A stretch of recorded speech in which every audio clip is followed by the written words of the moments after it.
bring the funk back.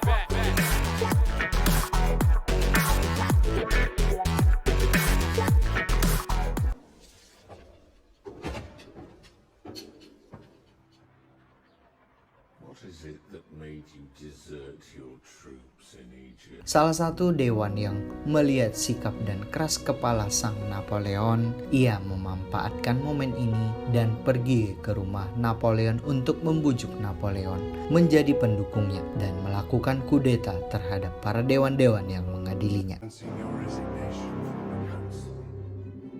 You must retire.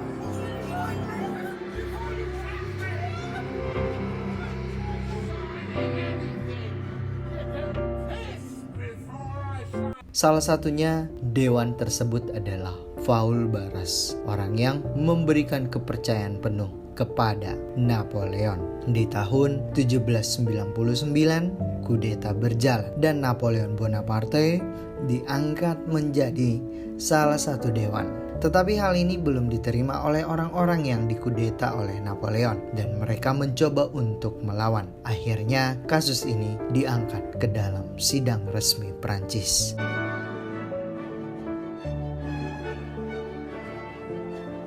Mereka mencoba menggugat cara kudeta yang tidak etis dilakukan oleh Napoleon dan Duc Duchos. Napoleon yang didukung warga Reyes dan Dewan Duchos karena tidak sesuai dengan perundang-undangan Prancis, akhirnya sidang ricuh.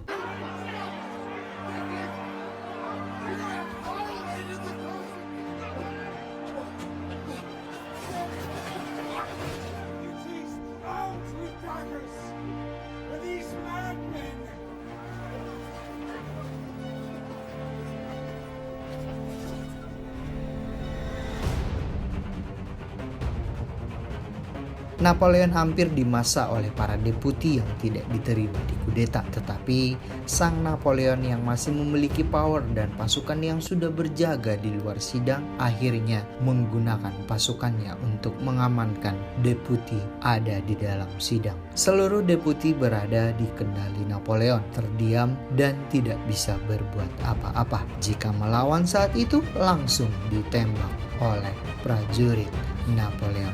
Sidang aman dan kudeta di tahun 1799 itu berhasil dilakukan oleh Napoleon Bonaparte yang dibantu oleh adiknya.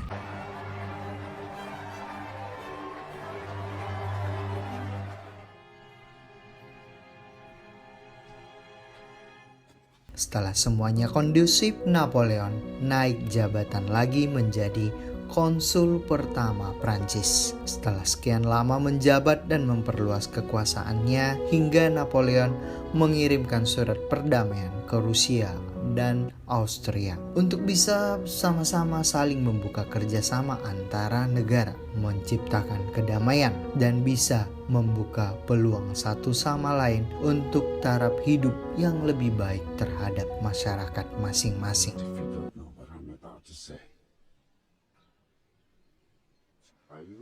You think you're so great because you have boats! Tetapi sang kaisar Rusia saat itu yang dipimpin oleh kaisar muda bernama Tsar Alexander I masih merasa ini tidak penting karena mereka merasa adalah salah satu negara yang paling kuat disupport oleh negara-negara lain, salah satunya Austria. Napoleon yang menginginkan sesuatu kekuatan dan kekuasaan yang seluruh elemen bisa mensupportnya agar bisa digunakan untuk kejayaan Prancis. Akhirnya ia menerima saran dari salah satu menteri luar negerinya agar Napoleon mengubah kedudukannya dari konsul pertama Prancis merubah posisi menjadi konsul berjaya dengan posisi setara dengan raja. Napoleon melakukan itu dan ia dilantik oleh Dewan dan Keagamaan Prancis menjadi seorang kaisar tertinggi.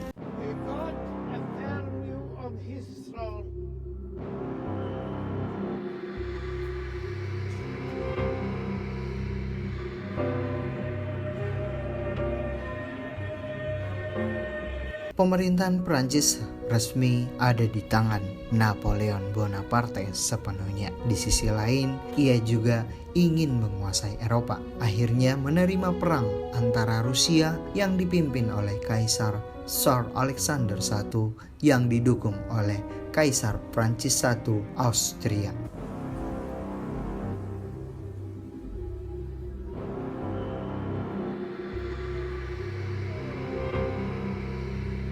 Austerlitz 2 Desember 1805 merupakan saksi pertempuran antara Rusia dengan Prancis. Pola yang dilakukan oleh Napoleon sama seperti ia menguasai Pulau Toulon. Ia mengamati lawannya terlebih dahulu sebelum ia melakukan pertempuran, membuat strategi yang tak bisa diketahui oleh lawannya. Dan peperangan yang dirasa oleh Tsar Alexander I akan ia menangkan mengingat ia memiliki pasukan yang lebih banyak karena didukung oleh Austria,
tetapi terbalik saat perang dimulai. Akhirnya para pasukan Rusia dan Austria dipukul mundur dan mengakui kekalahan dari Napoleon Bonaparte. Kaisar Tsar Alexander I dan Prancis pecah. Austria membelot menjadi sekutu Prancis.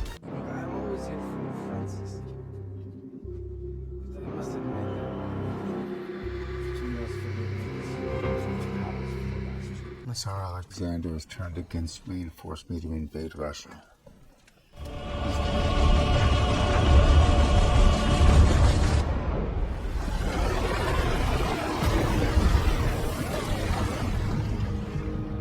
Napoleon. Fine, I'll abdicate. Lupa like dan subscribe channel ini. Jika kamu suka tentang film dan ceritanya, share juga ke teman-teman kamu ya. Bye bye.